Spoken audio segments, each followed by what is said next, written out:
This final note on the way out today, in which this caveat applies: past performance is no indicator of future results. With impeachment now on the agenda in Washington, this look back at the most recent example, summer of 1998 and Bill Clinton. In the lead up to the release of the Starr Report, the S&P 500 lost almost 20% of its value. But from the start of impeachment proceedings in the House in October of 98 till Clinton was acquitted by the Senate in February of 99, S&P 500 was up 28%. Consult your own financial and, perhaps, political advisor, of course.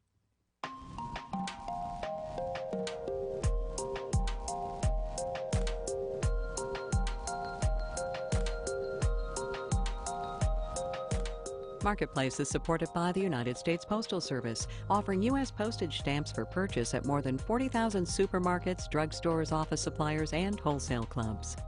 And by McDermott Plus Consulting, together with newly acquired Farragut Square Group, committed to bringing clients clarity through health policy, advocacy, and private equity expertise. McDermottPlus.com. And by Fracture, creating photo decor by printing photos on glass. A Fracture is image, frame, and mount all in one, handmade in a carbon-neutral factory. FractureMe.com/marketplace. All right, we are going. The Dow off 142 points today, about 0.5%. The Nasdaq gave back 118, that is 1.4%. The S&P 500 dropped 25 points, about 0.8% there. Our digital and on-demand team includes Janet Wynn, Olga Oxman, Brian Ronahan, and Tony Wagner. Sarah Muti is the executive director of digital. Star Nieves is the executive director of on-demand. I'm Kai Risdall. We will see you tomorrow, everybody.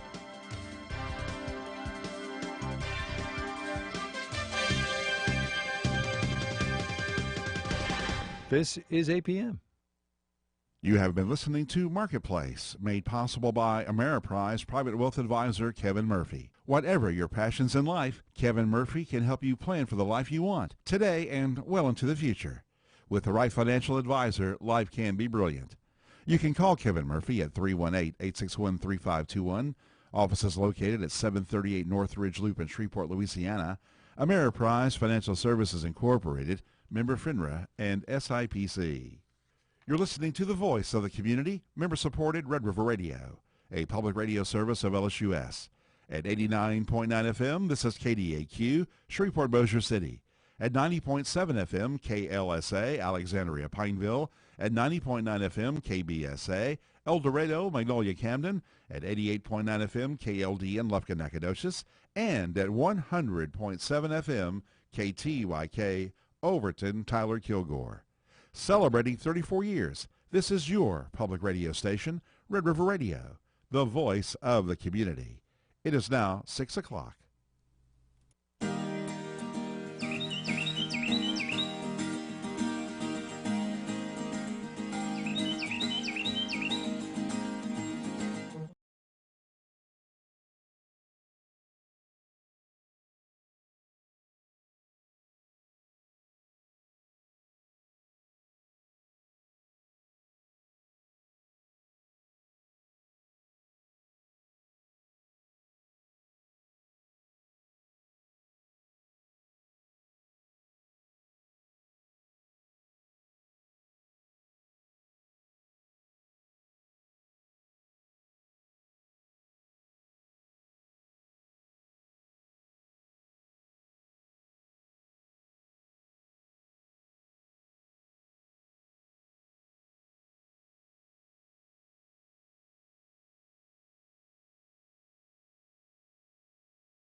Some of them fat bugs are a little tasty. That's right. So now at the end of the last show, first I'm going to give the numbers again. Once again, you can call in tonight at 800-552-8502. That's 800-552-8502. And any photos you would like to for Cliff to identify must be sent during the show to wbeckett at lsus.edu. That's wbeckett at lsus.edu. We will get to those next month, but please do that during the show or any time, actually, between now and the next show. And Cliff, at the end of last month, you had a conservation tip. Can you give us a little information about that? Well, we talked about co-locating infrastructure, including various utilities, and it might have been something not for everybody, but there might be some listeners out there that do have control over where we put our infrastructure. In other words, if you're working for a pipeline company, instead of making a swath through the woods or through a beautiful pristine grassland, consider co-locating, putting along a road maybe or an existing right-of-way already. And same thing with other infrastructure, is to try to put stuff together instead of separating it, where all it ends up doing is fragmenting an already fragmented landscape. And fragmentation leads to all kinds of problems. That's where you take big chunks of habitat and whittle it down, and it doesn't work for most birds, for most critters in general. So if you own big acreage and you know that some company is going to be putting a public utility through your property and they're going to compensate you for it, see if you have a say over where that goes. Maybe go through some non-native habitat, or again, co-locating that with something else that's already cutting through your property. The whole idea is just to keep habitat fragmentation at a minimum, and co-location is one of the ways to do that. And city folks can do that as well. Instead of putting a new cell tower, carving out a new woodlot, look for some place that's already open, maybe that's already degraded, and not in the pristine habitat. So just that's what the conservation tip is just kind of think ahead and plan ahead with these things that we put in on the ground. It's kind of like cutting up their house and putting rooms far apart on the landscape and expecting them to have a coherent habitat. Yeah, that's a good way to look at it. You are listening to Bird Calls with our resident ornithologist, Cliff Shackelford, and you can give us a call right now at 800-552-8502. That's 800-552-8502. Any question about our avian world or is welcome, and we have a tradition here. We profile a new species each month, and you gave us a beautiful bird this time. James Childress's photograph. I won his camera, by the way. So. Well, in this episode, we're profiling a large and vocal flycatcher called the Great Kiskadee, and let's begin by listening to two of their vocalizations here.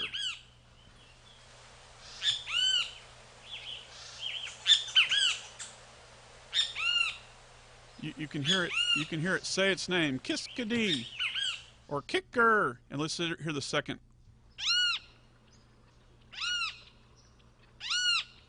They're very vocal birds.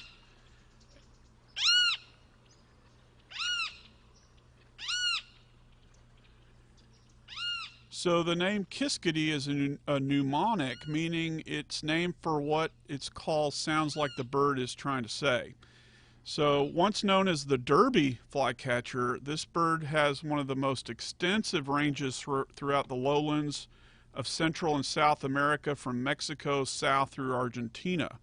In the U.S., it was once found almost exclusively in the lower Rio Grande Valley of South Texas, but the species has undergone a range extension northward and eastward along the coastal prairies of Texas and into Louisiana. One day it might even extend north of the coast into the piney woods of our prime radio listening area here. This bird is robin-sized, except it's a lot stockier with a large head and large bill.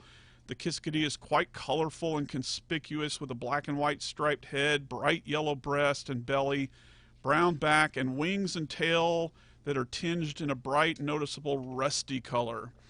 This flycatcher is not only insectivorous, it's also quite omnivorous. That includes plucking fruit off the vine or snatching minnows, tadpoles, and other aquatic prey near the surface of open fresh water. This species prefers woodlands near water, especially riparian woodlands and residential areas. Kiskadees make a large round nest with a side entrance that's made up mostly of twigs, grasses, and Spanish moss, and once completed is about the size and shape of an NFL football. Since this noisy bird patrols its territory so well against would-be predators like raptors and snakes, there are species of songbirds that are thought to build their own nest near that of the Kiskadee's nest because of the extra set of eyes and extra protection afforded by the raucous Kiskadee. Such protection, however, may come at a high cost because Kiskadees sometimes have been observed robbing the tasty nestlings from other birds' nests. So to see a photo of a great Kiskadee, as Bill mentioned, that was snapped by James Childress of Lufkin, please visit the Bird Calls page at redriverradio.org. All right, and you are listening to Bird Calls with our resident ornithologist, Cliff Shackelford. You can give us a call right now at 800-552-8502. That's 800-552-8502. We've got some more to discuss about a science article, but we have our first caller online, so we're going to go ahead and take that right now. And this is Mark from Shreveport. Mark, you're on with Cliff. What's your question? Hey, Cliff, three things, okay? I noticed that the Mississippi kites have left us. I don't see those around anymore. I guess it means that fall is on the way. Yep. Birds migrate Yep. to survive. And then two other things I wanted to ask you. There are two species of grackles in North America, right? Nope. There are three. In the Three. U.S., there are three. Okay. Yeah. Well, the ones we see here are the regular grackle, and now the boat-tailed grackles are here quite a bit. No. We have the one you're probably calling the regular grackle is the common grackle. Okay, the common grackle. And then the one you're thinking is boat-tailed, that's a coastal species, and this one we have inland is the great-tailed grackle. Okay. Well, the great-tailed grackle, I noticed that they hang around like a lot of Walmarts. Yep. You know, and I wanted to ask you, the brown ones that I see around, that I don't see that many anymore. I guess those are the juveniles, right? They're brown. Well, the females are a flat brown color. The males are bigger and glossy black, and when the light hits it, it's quite iridescent. So the ones that are not iridescent, they're a little smaller. There are immatures that you'll see in the summer. And they're pretty scruffy looking. They're begging a lot, but the ones that are really looking like they're looking for food and quiet, those are the females. Yeah, they're pretty loud too. The males are. Oh, the males are super loud. They're very elaborate. They're pretty cool to watch when they're displaying. Yeah, especially April, May, when the breeding season is really picking up. It is pretty neat to see them chase females. Not really chase them, but come up to them all puffed up and calling and trying to look sexy. Okay. And one more thing I wanted to ask you. I saw a report that came out the other day saying that we've lost close to 13 million birds over the past years. Is that correct? That leads us into our next discussion. Yeah, we were going to talk about that because that has gone viral. Yeah. That's good. Those of us in the bird conservation field have been already talking about this. But when it gets into when the Washington Post starts to talk about this article that's in the journal Science, then it gets picked up by a lot of folks. So it's not really anything new. It's just accelerating. I kind of liken it to what we've been hearing a lot about, the Brazilian rainforests burning down. That's not new. No. And it's accelerating, don't get me wrong. It's getting worse, but with more people on the landscape, you're going to have more issues like that, more fires, in other words.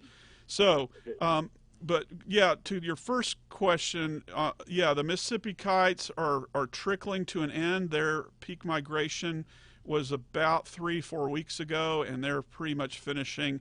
And speaking of South America, our Mississippi kites go all the way to South America. It's pretty impressive. Amazing.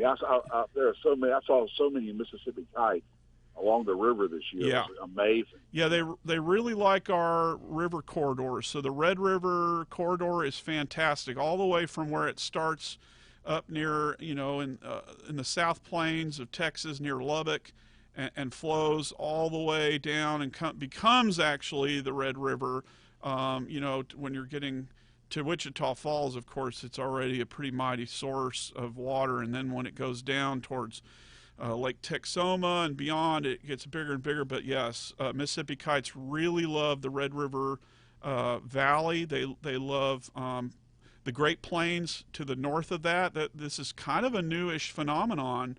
In the last several decades, they have expanded into the Great Plains. They were pretty much restricted to the southeast U.S. historically, but they've found and liked what was happening in the Great Plains, namely people building houses and planting shade trees, and those shade trees, after several decades, got big and started attracting insects and offered nesting places and lots of open air to hunt for their favorite things, which are dragonflies, cicadas, grasshoppers, moths, just about any insect that flies that's large. And there's a lot of that going on, even though we don't see it, because it can be 50, 80, 100 feet up in the air. There's a lot of insects moving around, and that's what these kites are after.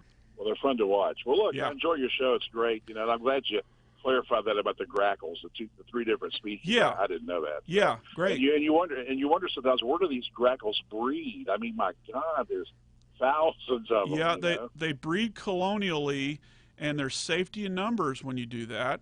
And they're also nesting in big box store parking lots where you've got these isolated trees surrounded by parking spots and lights, and so those lights end up protecting them because they're lighted 24 hours, well, not all day when the sun's out, but all night long. They're usually lit up for protection, for safety for humans, but it also provides those grackles with protection because they can see, here comes a hungry cat, here comes a hungry owl, and usually those predators stay away from those places like that where they can't sneak in. It's sad to think about the passenger pigeon. How it didn't survive, because they were so big in numbers. Well, and did you get that from the report, the 3 billion bird report? No, I remember talking to a gentleman years ago when he was a kid. He told me about the passenger pigeons. He used to see them when he was a little bitty old kid. You remember the flocks that would fly over? Right. And it was kind of neat to hear somebody actually talk about seeing those flocks of passenger pigeons. Well, in that Carolina parakeet. Oh, go ahead. Carolina parakeet and the passenger pigeon. That's two sad stories that people need to read about. And this report that came out in the journal Science that you brought up that we do want to talk about, they do mention passenger pigeon as a bird that was extremely abundant and now is zero on the landscape. There are zero, not even in captivity, so it's completely gone. The estimate was 3 to 5 billion individuals in the U.S. And Canada, and now there are zero. So what that means is we can't take for granted commonly seen species, because in this 3 billion bird report, it also talks about species that are common that are declining rapidly. Like one they named out was dark-eyed junco, what a lot of people call snowbird. It's a little gray bird with a lot of white in the tail when he flies off and a pale bill. They'll sometimes come to your feeder in the winter, but you'll see them fly up from hedgerows and fence lines a lot, and they're pretty widely dispersed, but they're in the top 4 of most abundant birds in the U.S., top 4, but they're showing an incredible decline, and they're not going to be top 4 much longer if things keep persisting, according to this new report. And well, look, I enjoyed this. I'm gonna let you go so other people can call in. But I could talk to you all day about. Yeah, it's good stuff. Great. Well, have a good day. I'll listen to the show. Thank you, Mark. You're very welcome. Bye-bye. All right. You are listening to Bird Calls with our resident ornithologist, Cliff Shackelford. All lines are open right now. You can give us a call at 800-552-8502, 800-552-8502. So, referring to that article, it did say that waterfowl and raptor populations have done some recovery, but, overall since the 1970s, the bird population in general has declined. Oh, yeah. Where are the most devastating impacts among what species would you call that? You mentioned the two rosy, glowing, happy groups of birds. So out of this report, it's not all doom and gloom. It did say that waterfowl and wetland habitat in general are doing well. We can thank wetland conservation for that. Mm-hmm. We can thank the duck hunting community for that. They're paying for these wetlands to maintain what they love, and that's ducks in big numbers, and it's working. The North American Wetland Act, actually the Wetland Protection Act is from 1972. That protects wetlands as well. We can't just drain them anymore. We were doing that left and right. What we haven't done, we've done a great job protecting our wetlands, so those low areas that catch water, but we haven't done a good job protecting the opposite end of the spectrum, those dry uplands, many of which are grasslands. And that gets to my answer of your question, is what's been hurting the most. It's our grassland species of birds. Things like meadowlarks, dozens of species of sparrows, bobwhite. We talk about the decline in bobwhite on this radio show a lot because people calling in are paying attention in the fact that they, grew up hearing the sweet whistle of a bobwhite, and they start thinking about it and going, it's been decades, plural, since I've heard one. So again, the report is not new, but what I'm excited about, it's hitting a different crowd that maybe didn't know about this. And it's also, for the first time, putting a figure of 3 billion birds lost that we never saw before. But I encourage people to go online and look it up. In my field, it's gone absolutely viral in the last week, and that's fantastic. Yeah. And it does talk about 7 things you can do simple actions to help birds. And I looked at that and I thought, you know what? For people that are listening to this radio show, we have covered in our conservation tips that we end every episode with, we've covered 6 of the 7 of these things you can do to help birds. And not only have we covered 6 of the 7, we have covered now 40 plus different conservation tips, things that I would even put higher on the list that you can help. And like number 1 is conserving water. If you've got sprinklers that are coming on when it's rained or shortly after rain, we got a problem. Mm-hmm. If you've got leaky pipes, we've got a problem. If you've got a hotel with all these bathtubs and several of them are leaking, we've got a problem. We take water for granted, and that's got to change, and it's gonna, because that has been, for my whole career, the number 1 thing that people have been talking about, and that is water conservation. So I know that we've had these hurricanes. Texas just got drenched with Imelda, and there was 42 inches of rain that fell in some parts of Jefferson County, Texas, near Beaumont. But that water is precious, and what we don't remember are those long drought spells when the lakes are drying up and the aquifers are drying up, and people in some rural areas, their wells are drying up.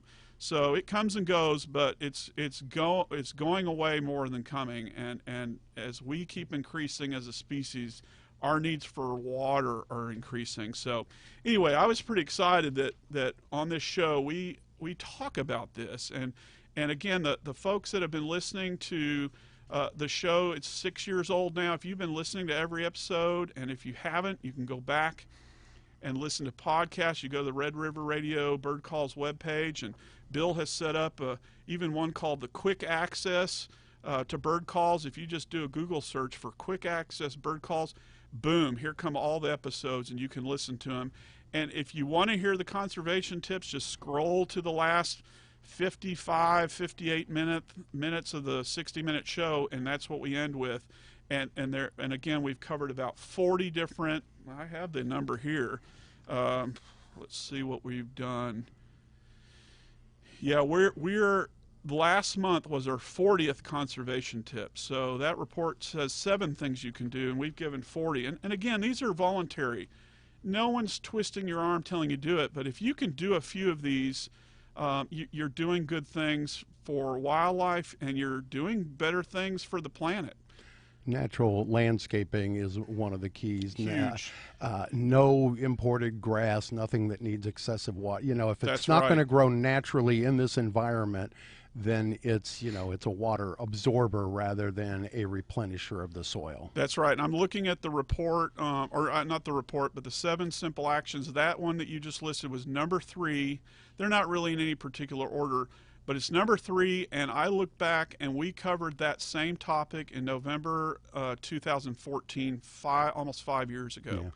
So, and we talk about a lot. People call in yeah. with great questions or comments about native landscapes, or they call about what we can do for hummingbirds, and you know, the quick answer is put up a feeder, but the better answer is, in addition to putting up the feeder, put in a wildscape. And a wildscape is landscaping for wildlife. It's part of your yard that you've converted for wildlife, and the first thing to start off with are your pollinators, attracting not only hummingbirds but butterflies and a whole bunch of other insects. And you know, a lot of those insects are edible to our birds that we love. So you have to have insects if you want to have birds, and actually the bird people are way ahead of any other group out there on the planet in terrestrial systems, because I think if there were as many entomologists out there that have the 50 years of data, of monitoring data like the bird people, they would be showing us some pretty impressive ups and downs for a lot of the insects, because that's probably a big part of why a lot of our birds are going up and down, mostly down, and it's because of declines in insects. Food sources. It's huge, and it's because of pesticides we're using. We think that Rachel Carson's book, Silent Spring, fixed everything. It changed things for things like DDT at the time, and that's mentioned in this report, that's a conservation success story, is getting DDT off the shelf. We've seen bald eagles go from a few hundred pairs in the U.S. to over 30,000 pairs of bald eagles in the U.S. Just for taking that off the market. Helped brown pelicans, osprey, peregrine falcons, and several other species. So yeah, we know what to do. It's just it's really tough to actually employ a lot of these things. But again, these 7 simple actions you can take are online with this report, and it's good if people can employ some of those on their property. And if you'd like a link to that article, we actually have a link in the Bird Calls post for this show today. Good. So that is that will take you right to the article, so you can read it for yourself. You are listening to Bird Calls with our resident ornithologist, Cliff Shackelford, and we're ready to take your calls at 800-552-8502. All lines are open, so you'll get right in. That's 800-552-8502. In the meantime, I was thinking, as you were talking about the water, James Bartram, who was a great horticulturalist and botanist in the Southeast back in the 1700s, looked at the landscape down there and said, you people will never run out of water here because it's just so flush. Yeah. And now you have sinkholes, you have water wars in Florida because the population has just grown so enormous that the demand on water, and a lot of it is for recreational water. It is not even survival water. It's things like swimming pools and you know, watering your lawn and you know, fun slides, and that's, you know, and it's all fun until you realize that you're draining the aquifer. Right, that's right. And there's going to be some parts of the country where eventually a swimming pool and watering your lawn will be illegal. And I'm surprised in some parts of the desert Southwest it already isn't that way, but it's coming. Yeah. You are listening to Bird Calls with our resident ornithologist, Cliff Shackelford. Give us a call now at 800-552-8502. That's 800-552-8502. And we did have some birds submitted online, so we're going to go to those next. We have a beautiful set of photographs from Richard Letourneau And I have never seen, but this is a gorgeous bird, so much color on it. You can see these on our website too, right now at redriverradio.org. By the way, we're also on YouTube, so if you're watching, Cliff is going to hold that up to the camera right now and show you. Look at the feathers on that crown. That is just absolutely astounding. And what's interesting about Richard's picture, that his I've got the letter that goes with it. His daughter, Amy, actually took the pictures. I know Richard. He's a longtime naturalist and outdoor enthusiast, and he sent these pictures in. And this is the more amazing picture. So they sent 3. This is kind of a collage. I don't know if that's coming through. But this is apparently what Amy saw first, thinking that this little head sticking up out of the water on the Sabine River near the confluence of the Sabine and Merval Creek in Texas. She thought it was a turtle, and I would have too. I would have thought, what is that? Well, it got up out of the water and started to dry off and try to normalize itself. And so they sent this in asking, well, what happened? And I'll tell you, I don't know what happened. So I gathered about 5 different guys in my office that all work with birds and from various agencies, and we looked at these pictures and we brainstormed. We came up with several different possibilities. The one that I really liked is, this bird, number one, shouldn't be swimming. It's not a water bird. It's a warbler. It's an immature prothonotary warbler. And so what I think happened, maybe what happened, because I wasn't there, but I think it could have been clumsy. Young bird fell into the water and had to swim to get out. Maybe fell off of a low-hanging limb over the water. Another idea was that it was potentially something tried to eat it. Maybe a largemouth bass jumped out of the water, or a bufo toad, or one of the frogs, Lithobates frogs, jumped after it. These are big carnivorous frogs, and maybe missed it but knocked it into the water. And of course, if you're a survivalist, you're not going to just sink to the bottom and drown. You're going to get out.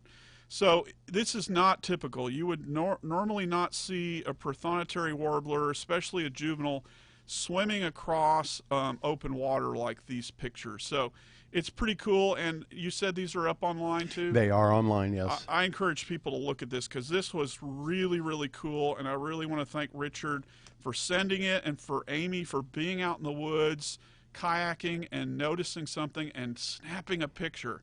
Because we've all been there where, someone says, I saw this really amazing event, and they go through this 3-minute story, and you're like, sounds pretty far-fetched. But these pictures speak volumes, and you know what they say about a picture, and it truly is worth 1,000 words. So I encourage folks to go look at Richard's pictures.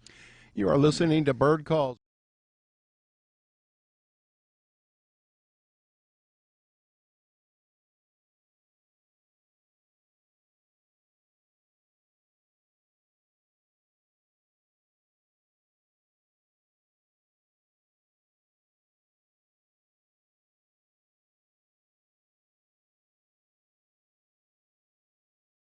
Gallinule or a wood duck, it would not be surprising. It would be normal.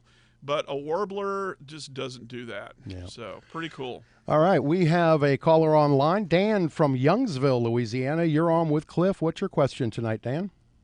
Hello, Cliff. I don't have a question. I just got a comment of, did the annual hummingbird migration thing. I cleaned out the feeders. I filled them up. And in no time, I had a black-throated hummingbird come up.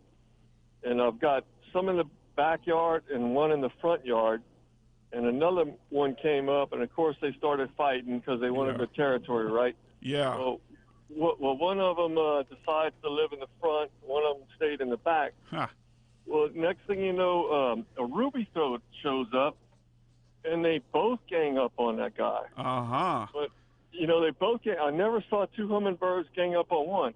And what was interesting was that they would tag team them. Huh. One of them would stay on the hurricane fence and roost right there, close by, and watch the blackthroat and the ruby, fuss with each other. Right. And then once that original blackthroat got tired of fighting, he would go roost, and the other blackthroat would go after the ruby.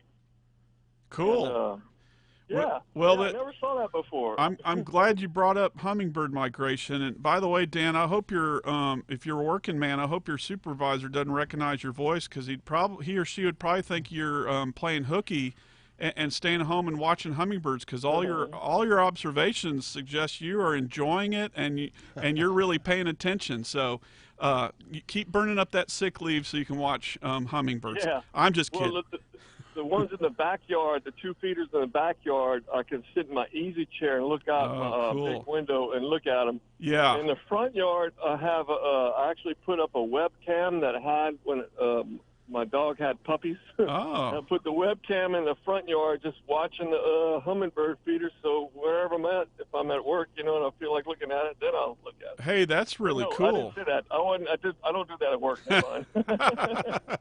That's cool. Well, you're into it. Well, yeah, this is peak time right now. The last half of September in our listening area, and at this latitude from central Texas all the way to the Atlantic coast. I mean, there's just a lot of ruby throats moving south right now.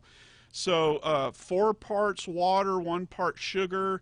Yep. Like you mentioned, if you've got hummingbirds that are in big numbers and they're fighting over that 1 feeder, consider buying a 2nd and 3rd feeder and spreading them out on your property like you've done. Put some in the front, put some in the back, spread them out, because those hummingbirds, many of them are bullies, and there's a reason for that. When they protect a flowering bush or flower bed, that there's just not, nectar doesn't flow like water does out of our tub. So it's a slow, tiny little trickle that it takes a long time to get nectar to ooze out of these plants. So they are protective of a food source, even if it's a feeder that you and I know, hey, I'm going to fill it up in a couple hours, guy. Take it easy. There's enough for everybody. That hummingbirds don't realize that. But let me tell you about the one that you said has black on the chin. Or on the throat. Let me remind folks that the black-chinned hummingbird is very unusual in our listening area. And that if you're going to see a black chin, you need to see the purple on the bottom of the throat first, because a ruby-throated hummingbird at a certain angle to the light and to you, that red will go away and turn black. And so what we call that is a blacked-out gorget. It's still red, and when he moves, all of a sudden it'll turn kind of an orangey look, and then it'll keep turning, and it'll be that ruby red, but then he'll turn it again and it'll go jet black. So I really caution observers in our area to look for the purple at the bottom of the throat before. This one is it has a white top of the throat, then a black band, and then the purple. If it does have the purple, there's no ruby throat. Not in any angle does that red turn purple. So if there's those are the two black ones, and then the ruby, when it goes at an angle, you can see the red, you can see the orange, Yeah, it just changes. Its feathers look, the back feathers look greener. That's not a good field mark, the back, because young birds can be dull, females can be duller than males, so they all pretty much have a green back, and then the intensity of the green has a lot to do with where the sun is as well. So that's really something to be careful about. But I think if people have a good camera and they have a dark-throated hummingbird that's got purple on the base of that gorget, the throat, take a picture. It's worth taking a picture of, because otherwise I'm going to be skeptical that it's just a ruby throat in bad light. Yeah. I've never seen these two before. It's like the first year I've seen them. And that's cool. And I mean, we do get, probably 1 in 1,000 are going to be a black-chinned. Maybe 1 in 2,000. It's pretty small number, but that does mean it happens. And birds are mobile, and birds can get anywhere they want with their 2 little wings. So that's pretty cool. Well, thanks for the call, Dan, and keep watching your hummingbirds, and hopefully you can keep your job, and nobody's going to figure you out. It's all good. All right. Hey, I love your show. Hey, Thanks cool. a lot, man. Thank you. You are listening to Bird Calls with our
Vireos, and I guess it's singular vireo. Maybe it's the same bird at different angles. Although one of the pictures shows, I didn't notice this earlier, but there's another bird to the right of it, but you can only see pretty much his bill. But I can't tell what that is. It's not yellow. You can see the throat, and it is not yellow-throated like this vireo. So this is a good. The good message is not only what is it, but how can we get it out? And we talked about hummingbirds migrating right now, and there are a lot of places hummingbirds get stuck, just like this yellow-throated vireo probably is chasing a bug, and all of a sudden tried to get out and realized he flew through a door of a greenhouse. And birds make mistakes. Heck, everybody listening to the show, including me, has made a mistake. We wreck cars, we stub our toes, and we drop our glass on the floor and spill our milk. And anyway, the hummingbirds, though, they really like to fly into into garages. So if you have a garage with a lot of red or orange, to them it looks like color, and they're flying by and they're like, "Ooh, what's that?" And the red handle from your garage door opener or the machine, it's that quick release. That's red. The first thing I tell people is paint it black or put electrical tape that's black on it just to get rid of the red. If you've got red tubs, storage units, machinery like weed eaters and power cords that are red, try to hide them just to make it not attractive, because what happens is hummingbirds come in and then to get away they go up. And so if you've ever had one go into your greenhouse, your garage, a horse stable, that all these hummingbirds go straight up because their flee mechanism is to go up and into the sky. Well, they don't see that the garage door is still open, and you can't just backtrack. Well, we have to remember a lot of these birds, like hummingbirds, have a pea-sized brain, and they can't really figure that out. So in other words, they're just thought to go straight up. That's their thought, and they keep going up, and they just stay up at the ceiling of whatever it is, greenhouse, garage, horse stable, whatever. So if you can reach them with a net, it would be good.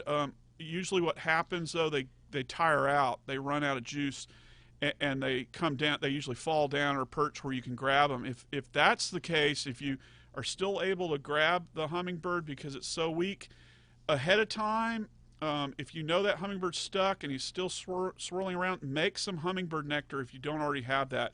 Because what you're going to want to do is, if he or she's so exhausted that you've been able to pick it up, you're going to want to have like a little bottle cap. Just take a bottle cap to a water bottle or any kind of juice bottle and fill it with that hummingbird nectar that you've made of 4 parts water, 1 part sugar, and stick the bird's bill in it. And it'll be so tired that it can't fly to the flowers to feed. It's inevitably going to die.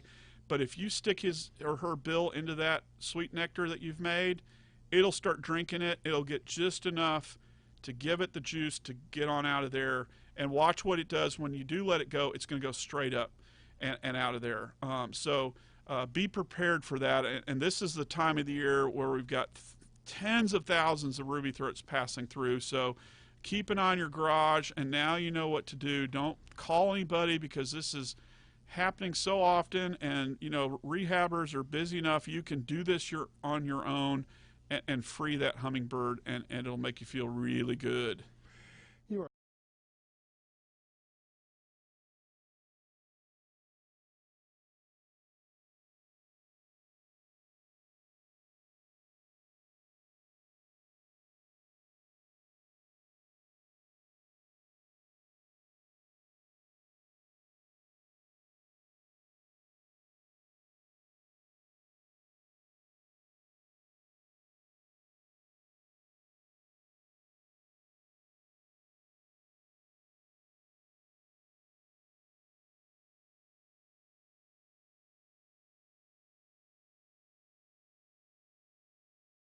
It's harsh, and you can tell because on the fence below the bird you can see really bright light mixed with shadows, and so that light is harsh, and so it's going to really dilute that red. But I have seen cardinals in molt that get pretty dull and faded, and kind of almost pinkish looking.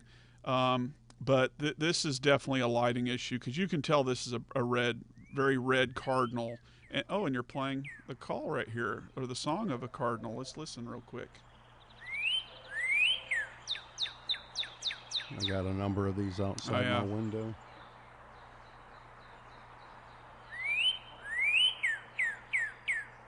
Yep, so again, that's the sun playing tricks. That came up with the last caller, Dan. We talked about hummingbirds. Iridescence and the angle of the light can really play tricks. Photographers get it. They understand about lighting and where they need to be and what time to be out and where to have the sun on your back and so forth. And I think once you start thinking like a photographer, you'll start realizing that the sun can play tricks like this diluted cardinal or that blacked out ruby throat hummingbird. So just keep that in mind when you think you've seen something odd. Kind of assess the sun and the lighting and see if that's maybe why something is looking odd. Yeah, midday is not the best day to shoot a photo, because the sun just literally bleaches out the color. And so you think you've got a good color photo because your eyes will adjust, but the camera doesn't do that, and it will wash it out. I know. I've done some photos, and I thought, well, it looked better when I shot it, but that didn't come out that well. All right, you are listening to Bird Calls with our resident ornithologist, Cliff Shackelford. You can give us a call now at 800.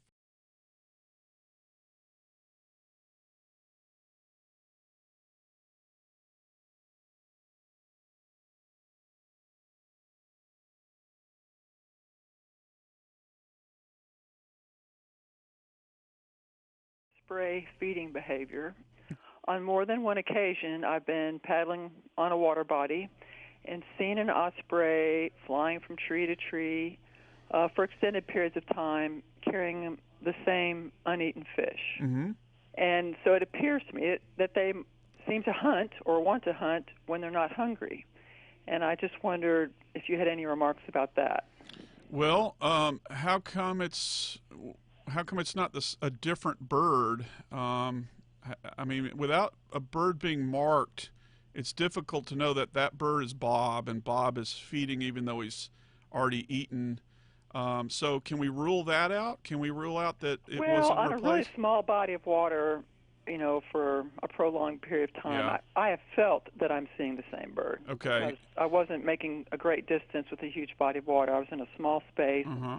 Could watching it, go from tree to tree, and without seeing very many osprey in general in the area, I thought I was seeing the same bird just toting this fish around. Right, and on a couple of occasions, I thought, well, maybe this is a behavior that they have this instinct to hunt, yet they're not really quite hungry yet, so they just carry it around. Yeah, I don't know. I mean, there's also, think about mated pairs, and we can't tell boys from girls on looking at an osprey. They're monomorphic, so.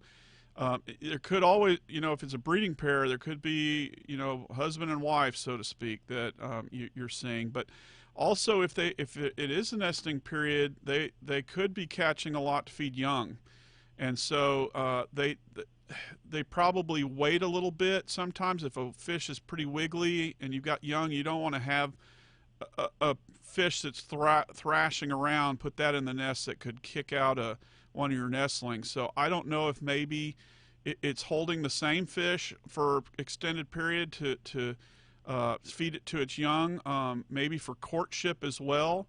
They might be, I don't even know if osprey do that. A lot of birds do. They give their, the males show that they're good providers, and they offer the female a piece of food. You see that with least terns on the coast. You see it with cardinals in our backyard. You'll see the male offer a female a tasty morsel in exchange for a little lovin', so to speak.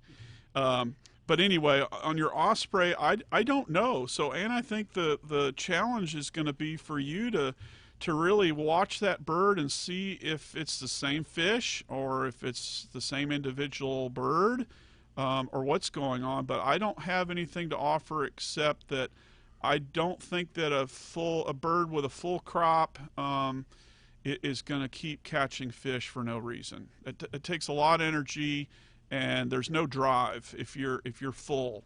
I don't go back to the buffet table after I've filled my gullet, so to speak. So well, you're an American. Yeah, that's right. Well, now if it's a dessert buffet, I might do that. Oh, there you go, the dessert buffet. Or you're on a cruise and a midnight buffet. Yeah. But I'll tell you, the osprey, if you watch, they always, when they're flying with their fish, they always have it fashioned where the head of the fish is first. Yeah. And so it's very streamlined that way. So head first, tail last, never in reverse. And so they're pretty efficient at making sure everything is aerodynamic when they're flying. And so what I've also seen is they'll fly to a top of a snag or a pole, telephone pole, and they'll eat the good stuff and throw out the rest. I mean, we do the same thing. You don't eat every inch of a fish. So the osprey's no different, and they don't swallow things whole, because if you look at what they're catching, it might be a 2-pound fish, and they're breaking off bits and pieces with their beak, just like you would expect to get those little morsels. But anyway, I think and that's a neat bird to watch. There's not many months, or really any months, that we don't have ospreys in our listening area. We get them just about, I'd say, 11 months of the year for sure. There's 1 month maybe in the dead of summer where we don't get a whole lot. We have very few breeding pairs this far south, and that's surprising when any of us go up to Montana, for example, and we'll see lots of nesting ospreys, and you'll see lots of platforms. People want to build platforms, and the ospreys will use it. And that mentality comes down here, and I have to caution people, that might sound like a good Boy Scout project, but we just don't have a lot of ospreys to accommodate. So that Boy Scout project works really good in Montana, but not so good in the South. So anyway, so you got some homework to do, Ann. Watch your osprey and see if you're getting duped or not.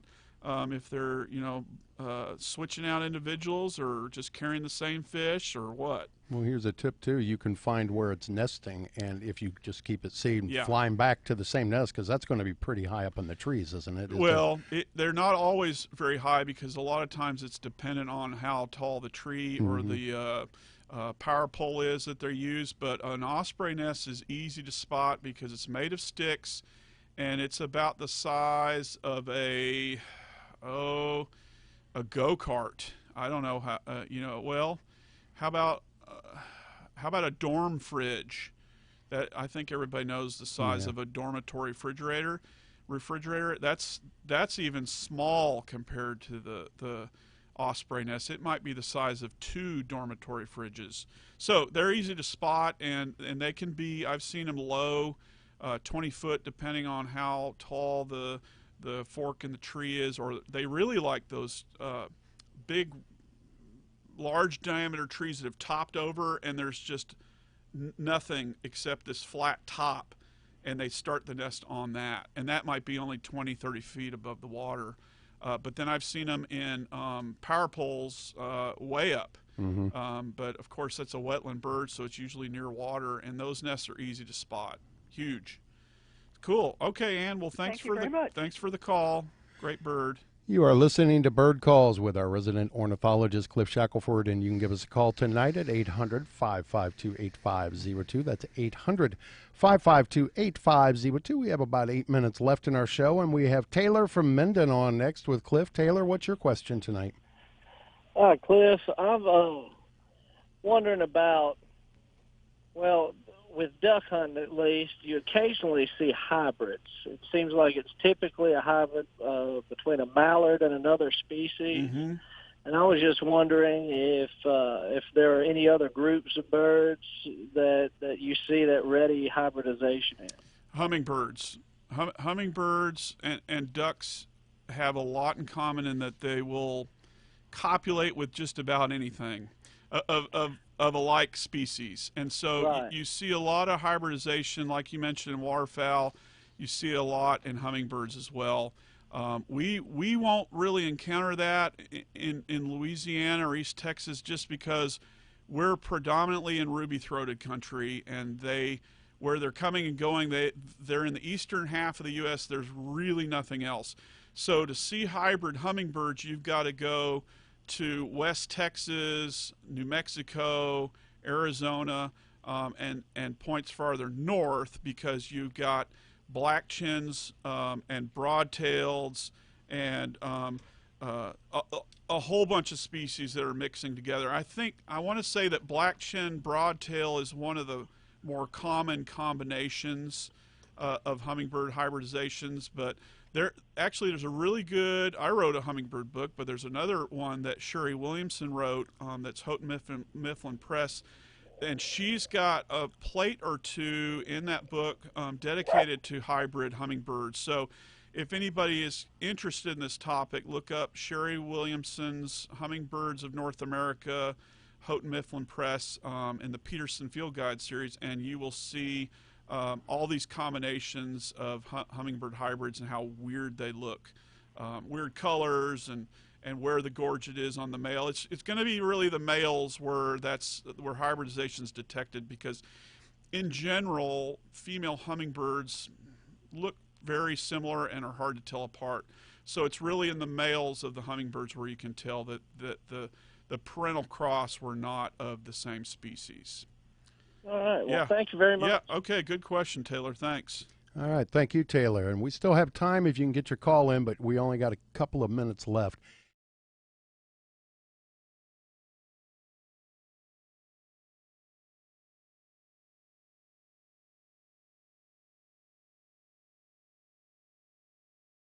Good question. Birds are good indicators of the environment, and we're part of that environment. They're our neighbors, and we've mentioned this many times. They're doing services, ecosystem services for us for free. So owls are eating a lot of pesky rodents, for example. Hummingbirds are pollinators. Like a lot of butterflies, bees, flies, and all those pollinators combined are super important for our food. So if you like to eat food, pollinators are important to you, because they say that about every third bite we eat is thanks to a pollinator. So that's another reason we should care about declines in birds and bugs, is that we need food. And so a lot of the fruits and vegetables and almonds and so many different things that you eat are thanks to a pollinator making it happen, and they're doing it for free. And so birds are also important for communities. So if you're an elected official, you should care, because you might be in an area where birds bring in bird watchers, nature tourists, and those people bring in tourism dollars.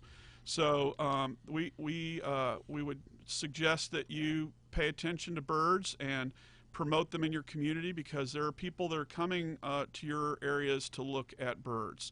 And there's a whole bunch of other aspects of birds that are reasons why we should care. And that takes us up to our conservation tip. What do you got for us this month? Yeah, this month we're going to talk about, a doozy, climate change. Mm-hmm. If you've ever gone in search of a rare bird, you know that they're often rare because of a limited range. The great kiskadee, the species we profiled earlier in this episode, used to be one of those birds. Although not rare per se, if you wanted to see a kiskadee in the U.S. 2 decades ago, the most reliable place would have meant traveling to the very southern tip of Texas. As a primarily tropical species, and despite a few strays, the year-round hot South Texas climate was the very northern limit for the kiskadee. Today, the kiskadee has spread north to Interstate 10 and all the way up to the Texas coast, to Houston, and eastward along the Louisiana coast, in part due to the presence of man-made oases like parks, but also perhaps because temperatures are warmer than they used to be, extending the range of the kiskadee. Weather data consistently show that summers across the U.S. are hotter and longer in duration than ever before. This will have significant impacts on the distribution of birds around the world. Some distributions of birds might expand, but those species that occur in narrow, restricted habitats could be in big trouble. Regardless of your thoughts on the topic of climate change, improving our nation's automobile efficiency standards, limiting pollution emission levels, minimizing the clearing of natural habitats like forests and prairie, and protecting open space are only going to make our nation a better, cleaner, and healthier place to live now and for our grandchildren. Do it for the birds. All right. Thanks for your help, Bill. You are welcome.